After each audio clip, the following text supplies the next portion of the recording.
여러분 오늘도 잘 견디고 계십니까? 김명준의 뉴스파이터입니다.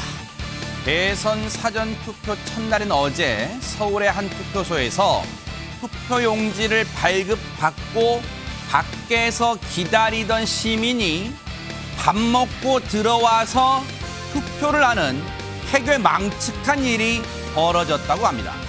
한 투표 사무원은 남편 표를 대리 투표하다가 체포되기까지 했습니다. 이게 선거 관리입니까? 선거 방치입니까? 선거관리위원회를 관리하는 위원회가 필요한 거 아닌가요? 5월 30일 금요일 김명준의 뉴스파이터 60초 후에 달려보겠습니다.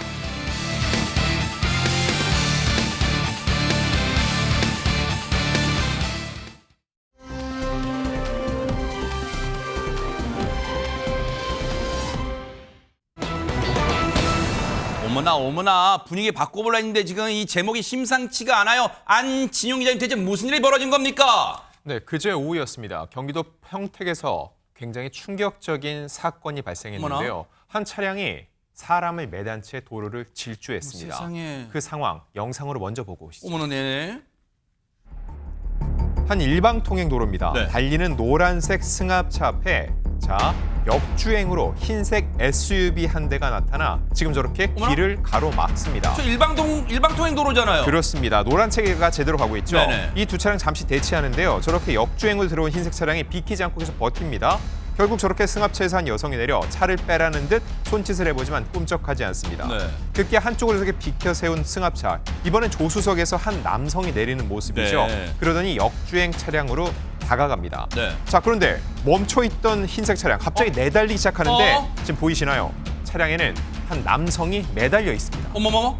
아니 보세요 지금 본인이 일방통행으로 접어들면 안 되는 곳에 들어서면 안 되는 곳에 들어섰으면 역방향으로 들어섰으면 이종근 평론가님 얼른 아이고 죄송합니다. 제가 못 봤습니다. 얼른 차를 이렇게 이동시키겠습니다. 이렇게 해야 되는 거 아니에요? 당연합니다. 일단 사과를 하고 뒤로 차를 빼고 그다음에 고맙다고 하면서 서로 이제 눈치 사고 서로 비껴가면 아무 일 없이 평온한 하루가 됐을 겁니다. 그런데 네. 이 역주행 차량 저렇게 남성을 매단 채로 20여 미터를 내달렸고 어머나? 차에 끌려가던 60대 남성 그만 길 옆에 주차된 화물차에 치여서 땅에 머리를 부딪히고 병원으로 옮기던 중에 50분 만에 끝내 숨졌다고 합니다. 뭐라고요? 아니, 동시에 같은 그런 그 공간에 이렇게 됐다면 당연히 뒤로 이렇게 물러서는 그러니까 역주행 차량이 물러서면 될 것을 굳이 비킬 생각을 하지 않자 아까 보시다시피 운전자가 나와서 따지려고 한 겁니다. 그건 사실 이 운전자는 좀 당연하지 않겠습니까? 아까 좀 대치 상황에서 계속 버티고 있으니까요. 그런데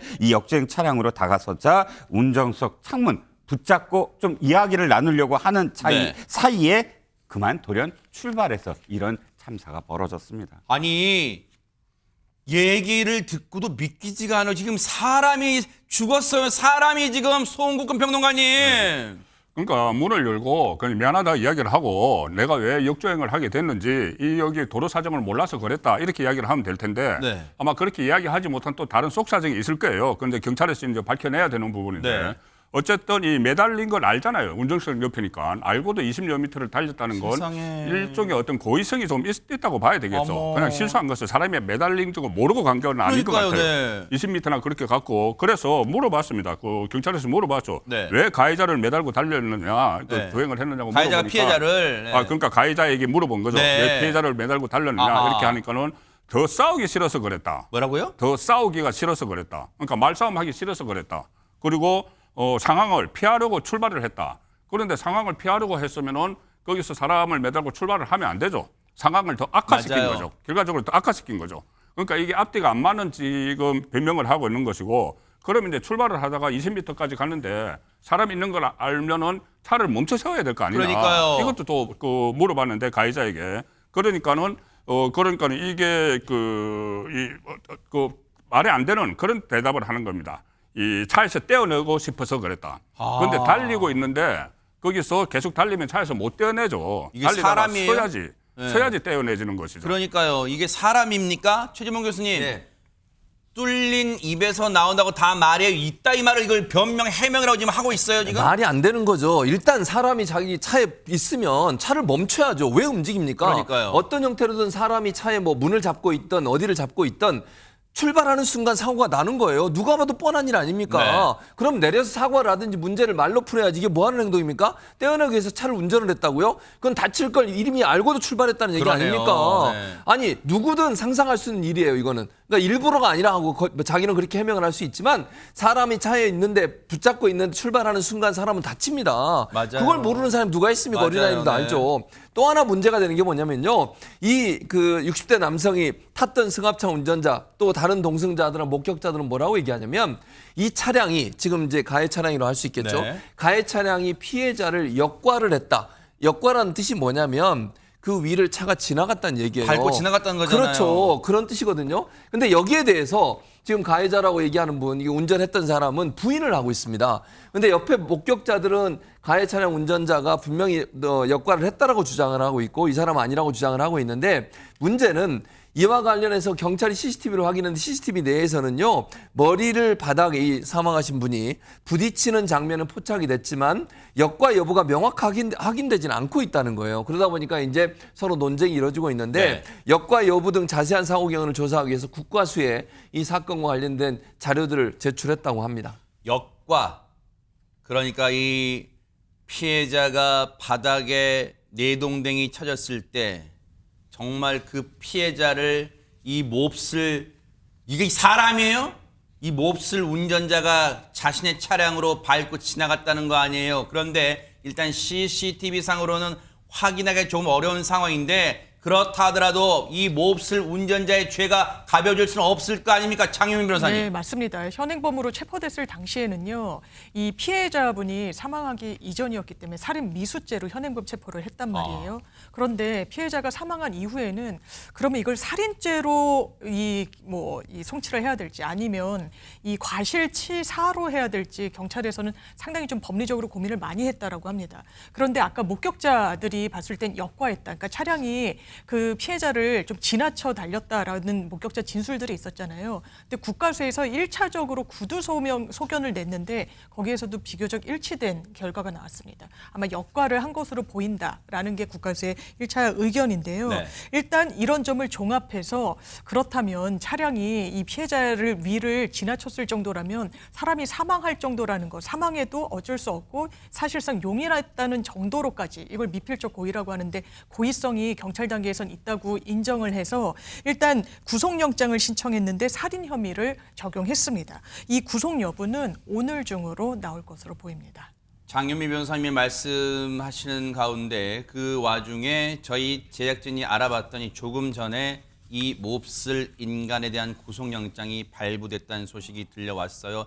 이제 구속수사, 신병을 확보하고 수사를 하는 만큼 저 상황에 대한 더 면밀한 수사 이루어지기를 기대를 해보도록 하겠습니다. 이런 사람 같지도 않은 사람에 대해서는 정말 천벌이 내려지기를 기대를 해보도록 하겠습니다.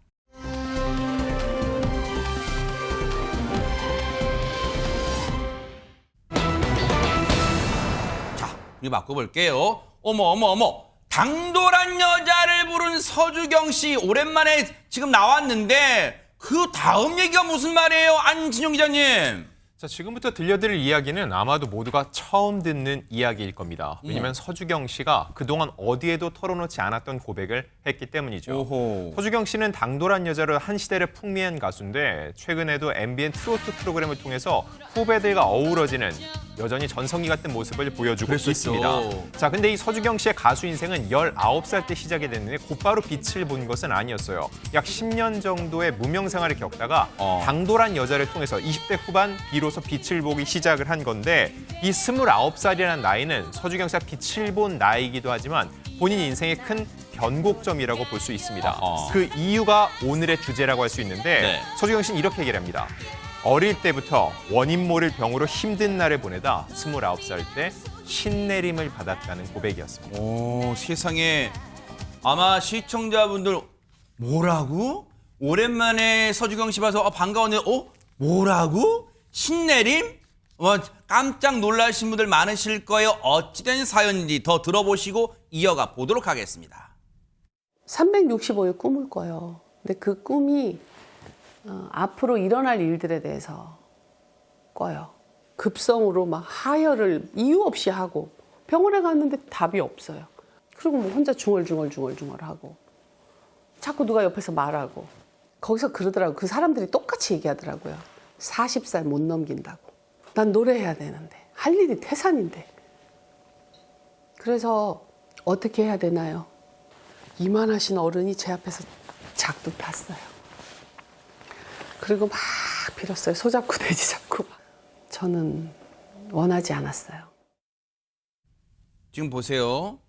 지금 이 상황은 본인은 지금 무속인이 되는 걸 원치 않았어요. 그런데 지금 주변 상황이 뭐 어떤 어르신이 작두를 타고 소를 잡고 돼지를 잡고 우리 영화 곡성가 이런 데 보면 이런 거 막 나오잖아요. 신내림 뭐 그런 거 이종호 편한 그런 장면 때 나오는 뭐 그런 거 아니에요? 맞습니다. 이제 신병을 앓는다고 보통 이야기하죠. 원인 모를 병에 시달리다가 그 병을 치유하려면 신내림을 받아야 된다라고 해서 신내림 구슬 받고 그 다음에는 어쩔 수 없이 무속인의 길을 걸었다. 이게 하나의 어떤 패턴입니다. 네. 그런데 우리 서주경 씨 무속인이 되기 정말 싫었다고 합니다.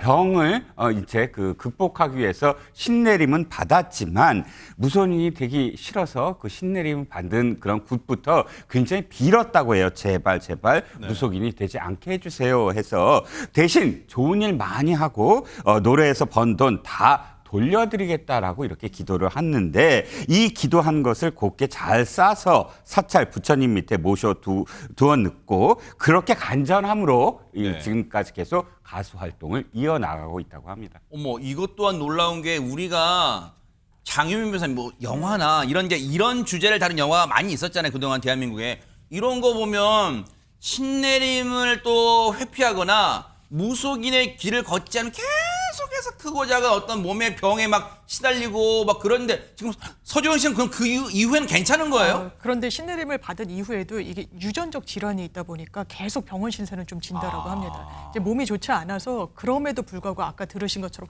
나 노래해야 되는 사람인데 그만큼 무대에 대한 열정이 커서 무대 위에는 계속 오르고 있다라고는 하지만요. 일단 다낭성 신장 증후군이라는 이게 또 대단한 희귀 질환이래요. 그래요? 이걸 앓고 있는데 무려 30년 가까이 이 병과 관련한 투병 생활을 하고 있다라고 합니다. 신장에 낭종이 생기는 맞습니다. 질환이라고요, 세상에. 이게 1, 2, 3, 4기 뭐 이렇게 나눠지는데 지금은 3기에 이제 진행 중이라고는 하는데요. 네. 언제 4기로 또 악화될지는 알 수 없는 상황이라고 하고 네. 또 급성으로 병환이 또 진행될 수 있는 가능성도 열려 있어서 상당히 좀 고생을 하고 있다라고 하는데요. 서주경 씨에 따르면 신장의 한 85% 정도가 이제 기능이 제대로 되지 않을 정도로 아이고. 많이 이제 상했다라고 하고 또 이게 유전으로 물려받은 희귀 질환이라서 더 이제 투병이 어렵다고 하는데 또 이뿐만 아니라 작은 군종이 있어서 임신도 상당히 위험했었다라고 합니다. 그런데 42살에 나 정말 소원이 엄마다라고 세상에. 해서 의사 선생님이 좀 임신과 출산을 좀 만류하기도 했었지만 어머나. 아들을 어렵게 정말 목숨 걸고 얻었다고 어머 아드님인가 하고요. 봐요. 어머. 예, 그렇게 어렵게 세상에. 얻은 아들이 아이고. 이제 15살이나 됐다라고 합니다. 그런데 이제 그 이후에 남편이랑은 좀 이제 헤어지게 되면서 지금은 이 소중한 아들과 둘이 함께 어머나 생활하고 아들 있다고 와 합니다. 저렇게 컸어요 세상에. 잘생겼네요. 훈남. 무대 위에 화려하게 막 시원시원하게 노래 부를 때는 이런 우여곡절을 겪었을 줄 우리가 꿈에도 생각 못했잖아요. 뭔가 든든한 사람은 또 없었을까요? 서주경 씨한테 얘기 좀 들어보시고 이어가 보도록 하겠습니다. 예쁘게 하고 오셨어요. 오늘은 뭐 촬영할 게 있어가지고. 그러셨어요? 식사하셨어요? 네, 했어요. 하셨어요. 고생, 네. 멋졌어요.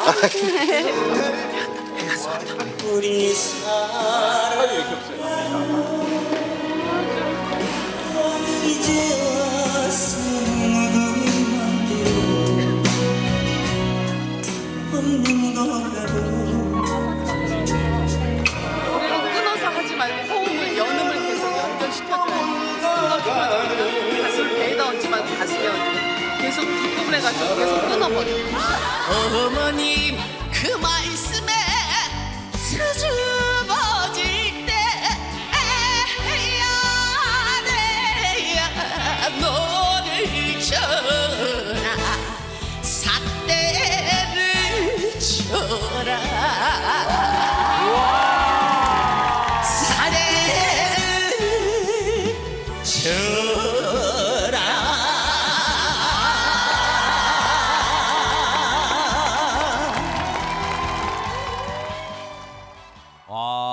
MBN의 대표 예능 30주년 특별 기획전 한일 톱10전 그 녹화 장소인데 지금 보세요. 최재범 교수님, 저 녹화 제가 알기로는 밤 늦게까지 한단 말이에요. 그러면 아까 리허설 때부터 쭉 지켜본 거잖아요. 그렇죠. 강문경 씨가 혹시 뭐 친척이에요? 왜 다른 후배가 많은데 왜 편애하는 거예요? 특별한 관계가 있습니다. 두 사람이. 35년 차, 서주경 씨는 35년 차 베테랑 가수잖아요. 네.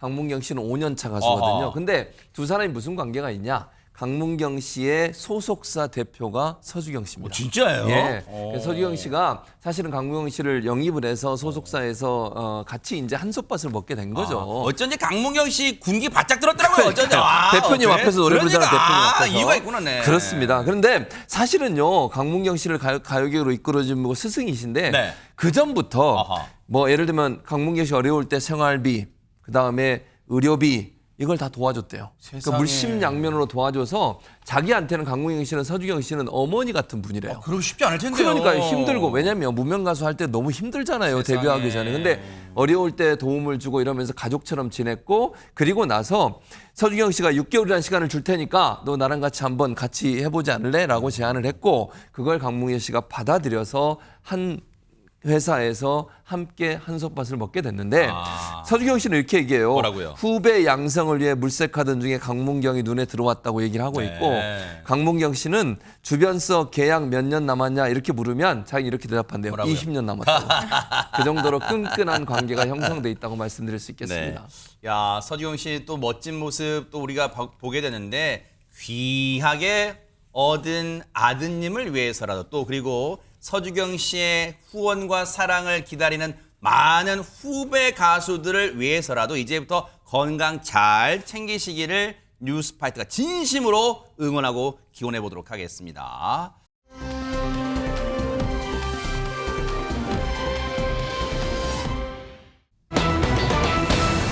분위기 바꿔볼게요. 어머나 세상에 요양원에서 왜 노인분 어르신이 사라지게 된 걸까요? 장유미 변호사님. 네, 최근 울산 울주군에 있는 한 요양원에서 실제로 벌어진 어머나. 일입니다. 한 80대 할머니가요. 치매에 걸려서 이 요양원에서 기거하면서 지내던 중이었는데요. 네. 어느 날 아침 모두 잠에서 일어나 봤더니 이 할머니가 사라져버린 거예요. 아이고 아이고. 그래서 당연히 뭐부터 찾아봤겠습니까? CCTV부터 돌려봤거든요. 그래서 CCTV를 확인해 봤더니 모두가 잠이 든 새벽 시간대에 네. 할머니가 혼자 조용히 요양원 밖으로 빠져나가는 모습이 CCTV 안에 포착이 저 되어 모습인가 봐요 있었습니다. 지금 세상에. 아니 근데 보세요.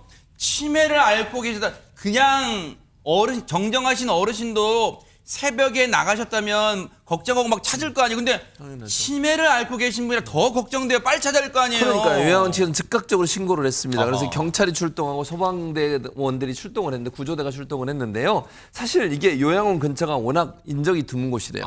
그리고 숲풀도 많고 어머나. 논으로 구성되고 광활하고 넓고 그러니까 찾기가 너무 힘든 세상에, 거예요. 어떡해요. 왜냐하면 또 막 숲을 높은 데 가면 안 보이잖아요. 사람이. 그러네요. 그래서 어려움을 막 겪고 숲에 있었 가려져 있어 안 보이잖아요. 그렇습니다. 진짜. 네. 그래서 어려움을 겪고 있었는데 그래서 경찰이 뭘 투입했느냐? 네. 드론을 투입했습니다.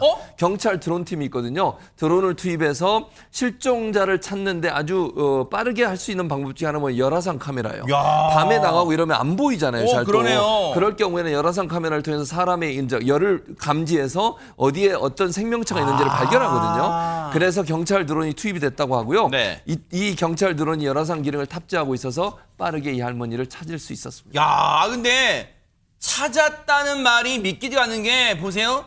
안진영 기자님 드론은 띄울 수 있지만 아까 말씀드린 것처럼 새벽녘에 나가셨잖아요. 그러면 주변도 어둑어둑할 텐데 아무리 열화상 탐지 장치를 장착했다 하더라도 숯불에 가려 있으면 그게 잘 보일까 걱정돼요 지금. 네, 그래서 이 긴박했던 순간 저희가 영상으로 직접 확인시켜 드리겠습니다. 네네. 함께 보시죠. 아, 네네.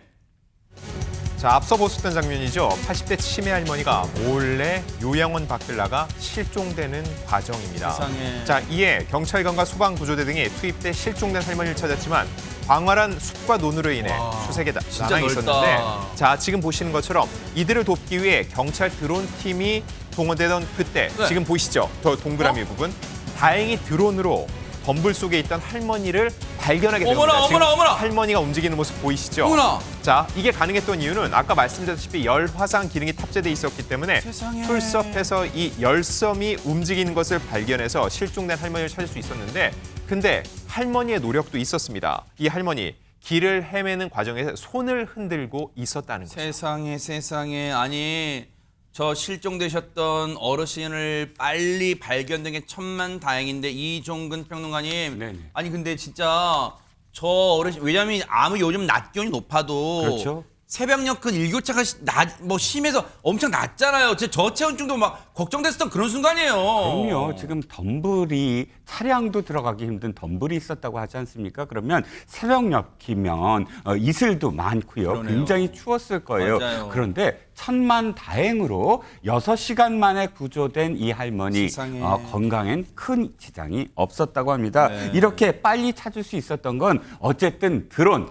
우리가 드론 그러면 왜 러시아 우크라이나 전 때문에 살상 무기처럼 느껴지잖아요. 네. 그런데 오늘은 사람을 살리는 드론이라고 그러니까 따뜻한 드론이에요, 따뜻한. 드론이라고 네. 여겨집니다. 그래서 이 드론 담당자가 확인되자마자 위치를 알렸고 네. 그러자 차량이 진입하기 힘든 곳이라 경찰관들이 완전히 숲을 헤치면서 뛰어가서 구조를 했는데 네. 말씀드리다시피 6시간이 지났는데도 건강은 양호한 상태였고 천만다행이에요. 그대로 안전하게 기가 조치됐다고 합니다. 요양원 측에 일단 발빠른 신고 일단 잘하셨고요. 그리고 경찰과 소방군 분들이 자신의 가족인 것처럼 정말 진짜 물심양면으로 수색에 나선 덕분에 찾을 수 있지 않았나 이런 생각해 보이고 차제에 물론 요양원 분들이 평소에 어르신들 잘 보살펴 드릴 거라 생각하는데 이번 일처럼 새벽녘에 문 잠금 장치 같은 거 조금 더 신경 써주시면 어떨까 이런 생각 좀 해봅니다. 부탁을 드리겠습니다.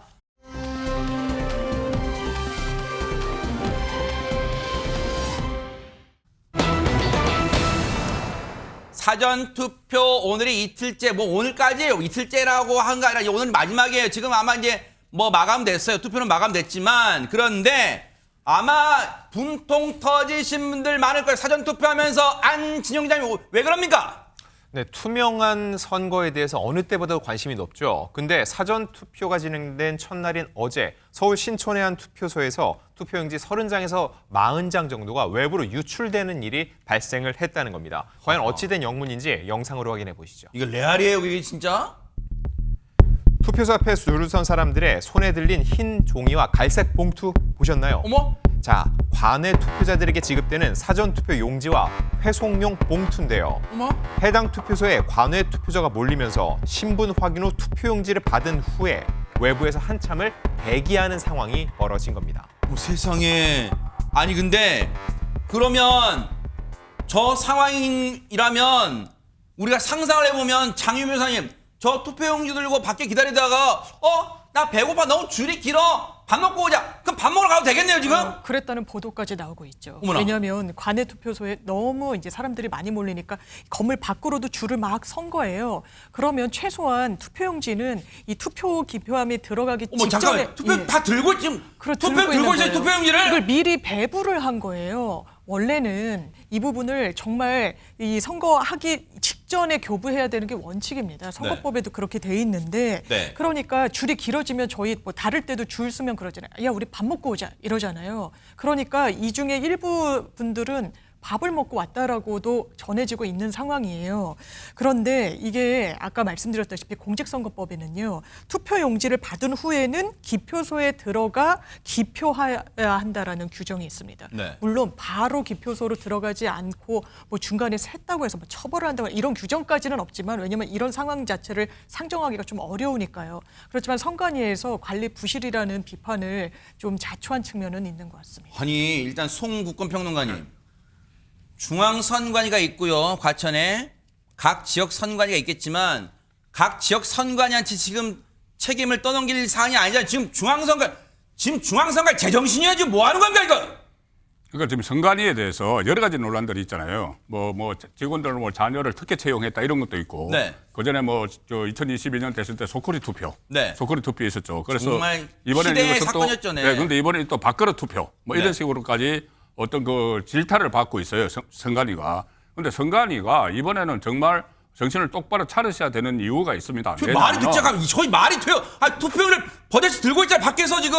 그러니까 저 밖에서 들고 있으면 어떻게 되냐면 일단 본인이 명부를 확인을 했거든요. 네. 확인해서 전 가지고 나왔습니다. 그런데 원래 이제 실내에서만 이제 대기를 해야 되는데 네. 그날 저 투표소에 이재명 후보가 10시에 투표를 하러 갔어요. 네. 그렇기 때문에 사람들이 이제 많이 몰렸다. 이건 근데 핑계거리가 안 되는 거죠. 그렇죠. 그것까지 다 대응책을 마련해 놨어야 되는데 근데 만약에 저 투표용지를 가지고 이 어떤 뭐 식당에 가서 훼손이 됐거나 아니면은 저 다른 사람하고 바꾸치기해도 모르잖아요. 그러네요. 근데 이 사람들이 식사를 하고 다시 들어갔을 때 신원 확인도 다시 하지 않았다는 거예요. 어머. 그러면은 어떻게 그 나쁜 마음을 먹으면은 사람을 바꾸치기해서 다른 그러네요. 사람 같이 투표를 할 수도 있는 상황이에요.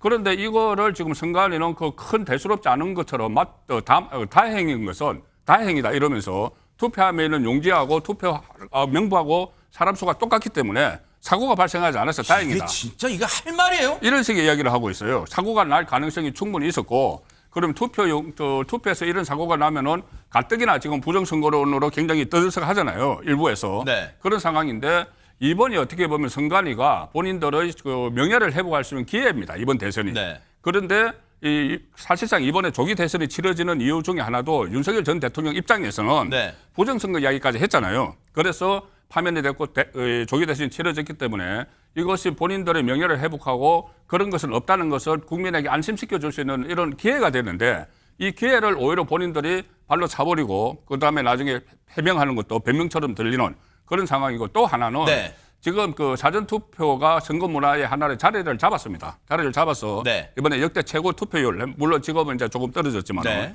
그런 말까지 나왔는데 거기에 찬물을 끼얹어 버린 네. 거예요. 그럼 앞으로도 사전투표하러 국민들이 잘 안 가려고 합니다. 저런 식의 여러 가지 당황스러운 일들이 황당한 일들이 네. 많이 벌어졌기 때문에. 그래서 지금 선관위가 이번 대선이 끝나면은 선거관리 체계를 전면 개편해야 된다는 그런 목소리가 나올 수밖에 없어요. 이종근 평론가님. 네. 물론 앞서 그 투표용지를 밖에까지 들고 기다리던 분들이 그랬다는 건 아니지만 이제 우리가 상상해 보는 거예요.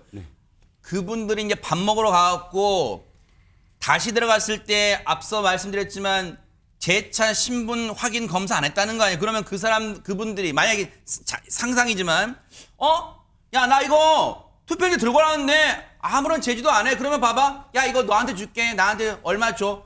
마치 누구한테 표 팔 수도 있는 거 아니에요? 그러면 그 사람 들고 와서 투표해 줄 수도 있는 거 아니에요, 지금? 맞습니다. 이것이 만약에 그런 상황까지 벌어진다고 한다면 지금 선거의 어떤 신뢰성이 떨어지는 것이고 선거의 신뢰성이 떨어지면 그 한 국가의 기본이 그러니까 서로 간의 어떤 믿음이 완전히 상실되는 겁니다. 말씀하셨던 부분이 가장 중요한데요. 오늘 관외 투표를 하신 분은 알 겁니다. 신분증을 보이고 그 신분증을 체크한 다음에 이 모든 체크가 다 끝나면 그 다음에 봉투하고 이게 나와요. 네. 투표지가 투표용지, 나옵니다. 네. 그러면 바로 기표소에 들어가는 거예요. 네.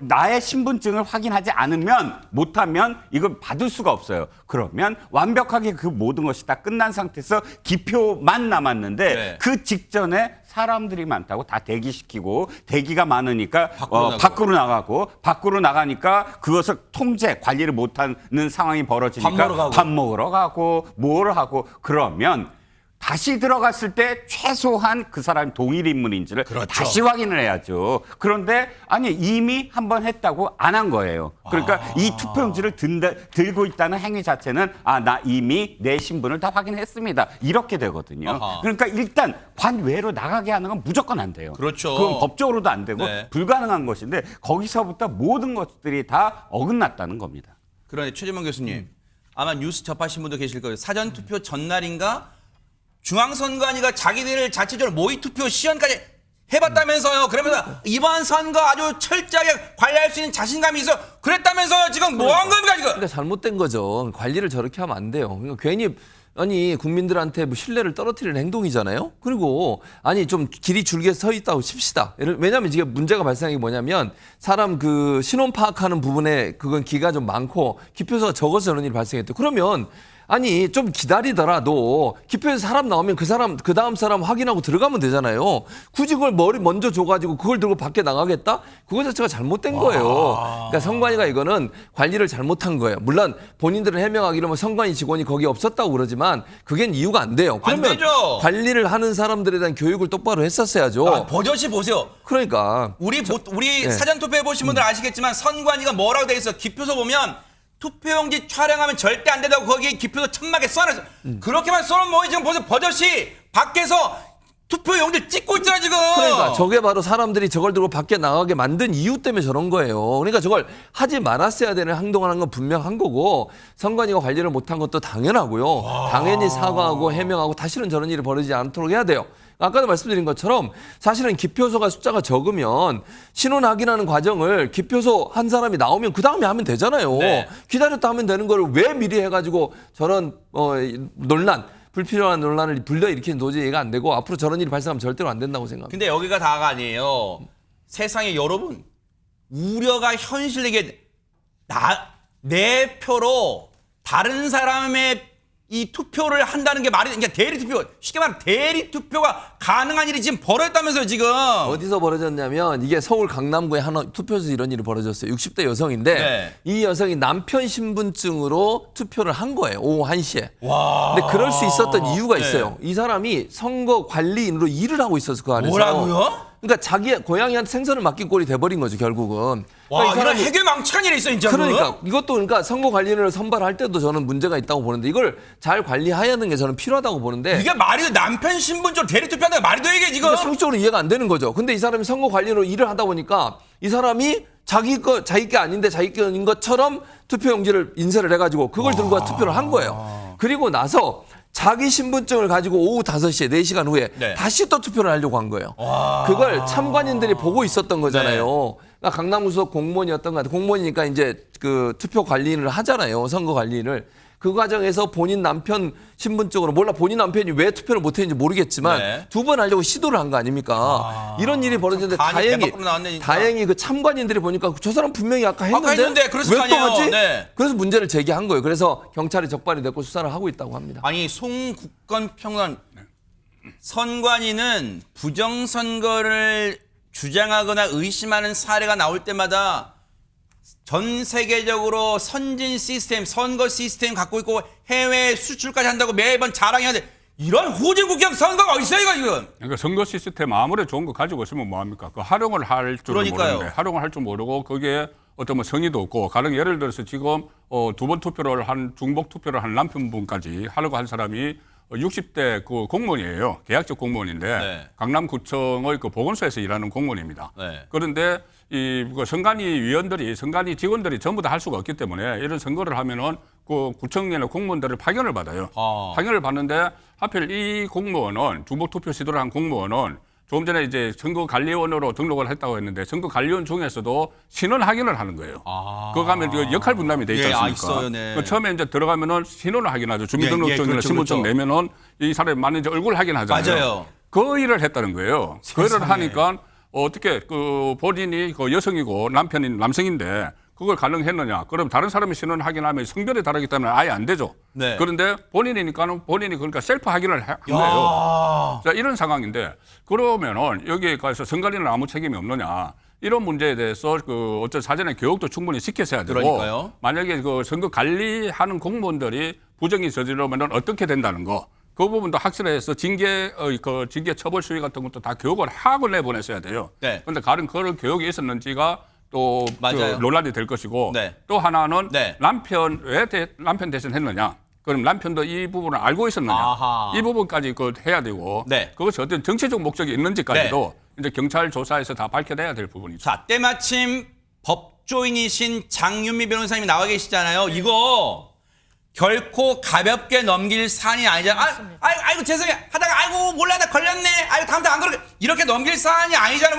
혹시 처벌 어떻게 합니까 이거? 이게 공직선거법에 사위투표라는 사위투표가 어떤 거냐면 신분증을 위변조해서 제시하거나 네. 아니면 지금처럼 기타 방법으로 이렇게 거짓으로 투표를 하게 된 경우를 포괄적으로 처벌하는 조항을 갖고 있습니다. 5년 이하의 징역형 내지 1,000만 원 이하의 벌금형으로 네. 규정이 돼 있는데요.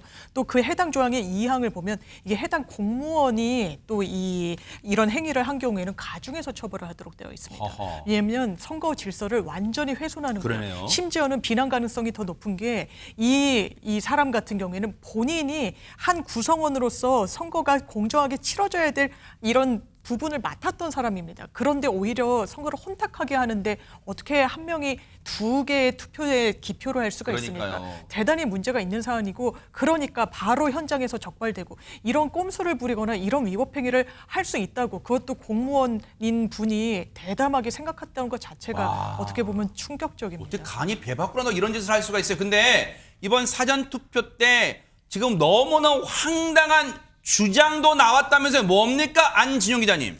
네, 오늘 오전 경기도 용인시의 한 사전투표장에서 벌어진 일입니다. 네. 이 회송용 봉투에 이미 기표된 용지가 나왔다는 112 신고가 접수된 거였죠. 일단 회송용 봉투가 뭐냐면 지금 사전투표죠. 관내 투표를 하게 되면은 아무래도 주민등록지가 아닌 곳에서 투표를 하죠. 그 다음에 이 봉투에 넣어서 보내면 이게 선관위로 가게 돼 있는 그런 구조입니다. 자, 그런데 한 20대 여성이 이 관내 투표라는 과정에서 회송용 봉투 안에 보니까 이재명 후보의 이미 기표가 된 투표용지가 반으로 접혀져서 들어가 있었다는 거죠. 어머나. 이 여성, 이를 선거 참관인에서 알리게 되면서 신고가 이루어진 겁니다.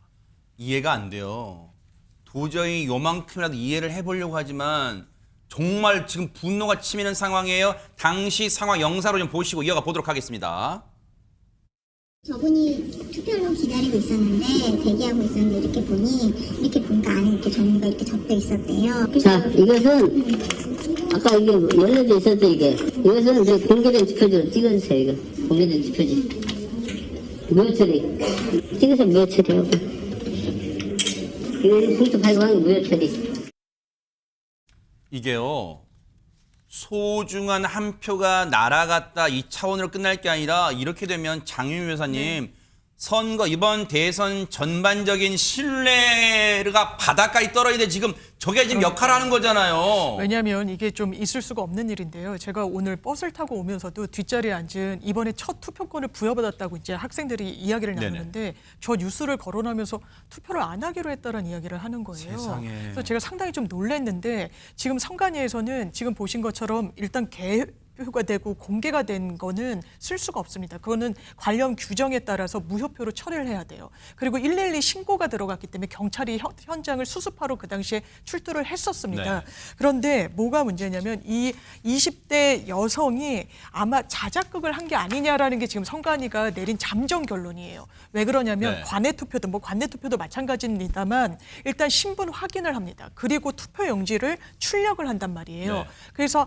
한 명이 이 부분과 관련해서 아마 다른 제3자로부터 아마 지인이나 같이 공모를 한 사람으로부터 투표용지를 받고 본인이 넣지 않았겠느냐. 왜냐하면 그 부분이 제대로 처리가 됐었다고 하면은 이렇게 안에 기표가 된 이 용지가 들어간 봉투를 받을 수조차 없거든요. 그러니까 아마 본인이 이것을 사실상 다른 사람의 도움을 받아서 한 게 아니겠느냐라고 선관위 측에서는 해당 여성에 대해서 이 수사를 의뢰한 상황입니다. 그래요. 수사 의뢰했으니까 이 부분 단언하진 않을게요. 뉴스파이트도. 그러면 경찰도 이종근 평론가님 투표소 주변에는 특히 이번에는 이 부정선거 의심을 희석시키기 위해서 곳곳에 특히 투표소 내에 곳곳에 CCTV도 강화했을 거 아니에요. 그러면 저곳에 CCTV를 다 훑어볼 거 아닙니까? 그럼 일단 그걸 토대로 정말로 자작극인지 여부를 좀 밝혀내야겠죠? 당연히 그렇습니다. 이번에 경찰이 그 어느 때보다 많은 인력을 투입을 했고 또 말씀하셨듯이 선관위도 이 모든 의혹을 불식시키기 위해서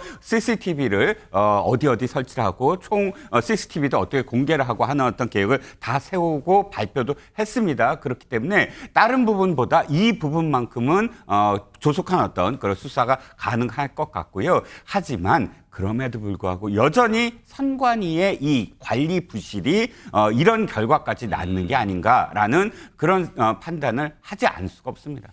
대선이 나흘 앞으로 다가왔어요. 진짜 이런 사전투표도 지금 많은 분들의 걱정을 키우고 있는데 물론 떨어지는 낙엽도 조심해야 할 판이라서 후보들의 설화도 문제지만 그쪽 후보 관련된 관계자들의 설화도 무시 못하잖아요. 그 영향력, 파급력은. 그런데 이런 말이 튀어나왔습니다. 한번 들어보시고 이어가 보도록 하겠습니다. 김문수 씨가 대학생 출신 노동자로서 찐 노동자하고 혼인한 거예요. 그러면 그 관계가 어떨지 짐작하실 수 있죠. 김문수 씨는 너무 훌륭한 사람이에요. 그 설란영 씨가 생각하기에는. 나하고는 균형이 안 맞을 정도로 대단한 사람이에요, 원래부터. 그런 남자와의 혼인을 통해서 내가 조금 더 고양되었고, 국회의원 사모님이 됐잖아. 남편을 더욱 우러러보겠죠. 경기도지사 사모님이 됐어요. 더더욱 우러러보겠죠. 그런데 이제 대통령 후보까지 됐어요. 원래 본인이 감당할 수 없는 자리에 온 거예요. 이 설란영 씨의 인생에서는 거기 갈 수 없는 자리예요. 그래서 이 사람이 지금 이렇게 발이 공중에 떠 있어요. 그런 거 이제 영부인이 될 수도 있는 거예요. 그러니까 제정신이 아니다. 김문수는 그냥 할배예요. 한때 똑똑했던 운동권 정치인 이게 아니고 그냥 할배라고. 그냥 할배로 보면 돼요. 그리고 그 할배가 그냥 대통령 후보가 된 거는 사고예요. 이걸 어떻게 일단은 받아들여야 될까? 아마 시청자분들 다 들으셨으니까 여과 없이 제가 다 들려드렸어요. 송국건 평론가님. 김문수 후보가 유시민 씨의 운동권 대선배죠. 과거 인연들도 다 있었습니다.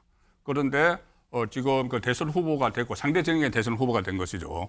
그리고 설란영 씨와의 또 관계도 그 유시민 씨가 다 있어요. 과거에 여러 이런저런 인연이 다 있습니다.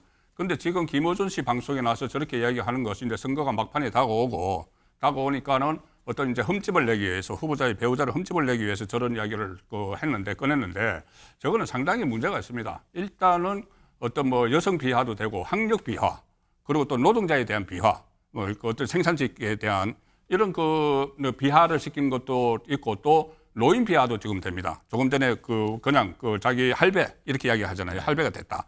그런데 유시민 씨는 기억하시다시피 본인이 40대 때 어떤 이야기를 했냐면은 나이가 60이 되면은 60이고 65세가 되면 특히 60 그 언저리에서는 내가 이게 퇴화를 하기 때문에 새로운 자리를 맡고 중요한 일을 하면 안 된다는 이야기를 40대 때 했어요.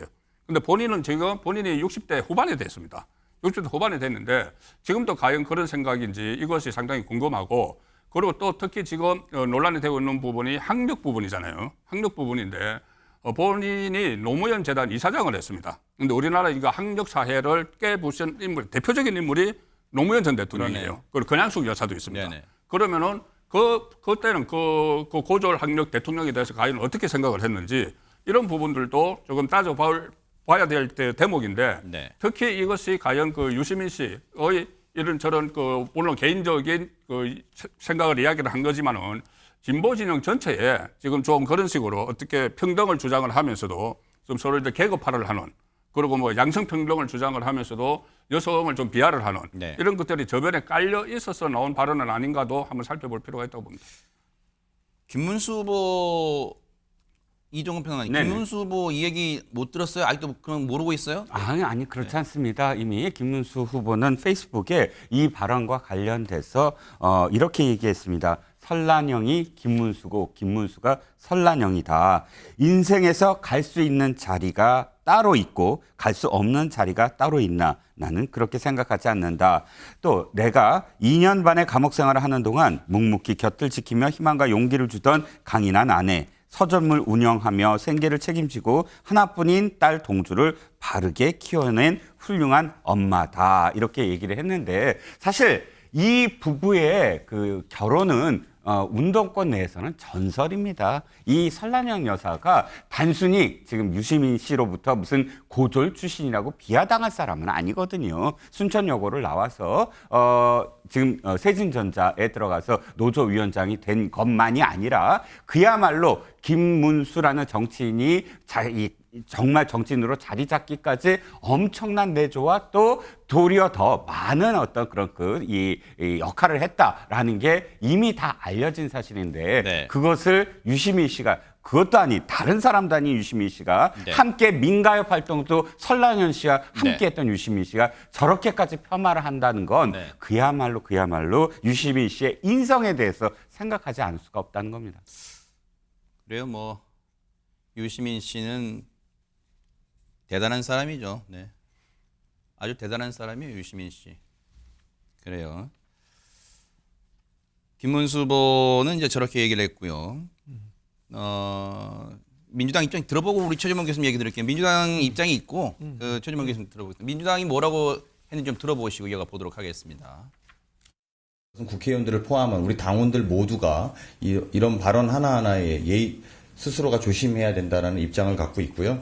한 표 한 표 정성으로 모으고 있는 상황에서 말 한마디가 누군가에게 상처가 되거나 또는 그걸로 인해서 여러 가지 정성들이 물거품이 될 것이라는 걱정과 경계를 가지고 이후에도 임할 것이라는 말씀드립니다. 일단 최재명 교수님, 네. 그건 이제 시청자분들도 판단 다 하시겠지만 뭐 부적절성의 관점이 여러 가지가 지금 혼재되어 있잖아요. 이 발언에 뭐 여성 비하, 학력 비하 아까 다 말씀해 주셨지만 쉽게 말하면 그거잖아요. 제가 좀 원색적으로 표현해 볼게요. 대학도 못 나온 여자가 남편 잘 만나갖고 조금 이렇게 사모님 소리 듣더니 아주 이번 대선에서 여기저기 가서 발언 마이크 잡고 하더니 아주 분위기 들떴네. 지금 그 얘기한 거잖아요. 그러니까 그런 발언들이 어떻게 느껴질까를 고민해야 한다고 저는 생각해요. 발언을 하기 전에는. 물론 유시민 이제 작가죠. 유시민 작가는 민주당 당원도 아니고 민주당의 어떤 직책을 맡고 있지는 않습니다. 그러나 이제 일반 국민들이 볼 때 진보 진영의 뭐 스피커 중에 한 분으로 인식하고 있기 때문에 네. 대선 정국에서 저런 발언이 민주당이나 아니면 이재명 후보에 어떤 영향을 미칠지를 고민하셔야 한다고 생각해요. 네. 어떤 사람을 비판할 수 있다고 봅니다. 저는. 근데 네. 그 비판이 저렇게 예를 들면 네. 어떤 학력이나 아니면 출신 성분 이런 걸 가지고 비판하는 건 안 돼요. 그거는 절대로 도움이 안 되는 겁니다. 설라영 여사도 물론 본인이 여성 노동자에 대한 비하적 발언을 해가지고 비판을 받으셨어요. 그럼 그걸 가지고 얘기를 하든지 그래야지 왜 굳이 그분이 어느 출신이고 뭐 학력이 어떻고 이런 얘기를 왜 하는 거죠? 그건 전혀 도움이 안 돼요. 유시민 씨 서울대 나왔죠? 그렇죠. 네. 서울대 나왔죠. 근데 뭐 어쨌든 누가 어디를 나오고 안 나오고가 그 사람을 평가하는 기준이 되면 안 되는 거 아닙니까? 누구는 똑같고 누구는 인격적으로 동일하게 대우를 받아야 되는 거예요. 그걸로 사회를 가르고 어떤 사람을 가르는 것은 대단히 잘못된 행동이라고 저는 생각하고요. 민주당 네. 입장에서 사실 아까도 말씀드렸지만 유시민 뭐 작가가 지금 현재 민주당에 뭐 소속된 당원도 아니고 네. 그리고 뭐 역할을 하는 게 아니기 때문에 네. 뭐 그렇긴 하지만 그럼에도 불구하고 이게 선거 막판에서 이런 얘기가 나오게 되면 선거를 치르는 사람 입장에서 상당히 부담스럽습니다. 네. 그래서 이런 발언들 하나하나가 얼마나 큰 영향을 미치는 생각하고 네. 발언을 삼가야 된다고 저는 생각합니다. 팔별한 표현이 또 어떤 마지막 나흘 남은 표심 어떤 영향을 미칠지 좀 볼게요. 이준석 후보의 대선 후보 TV 토론 마지막 날에 있었던 그 발언의 후폭풍이 여전히 사그라들지 않고 있는데요.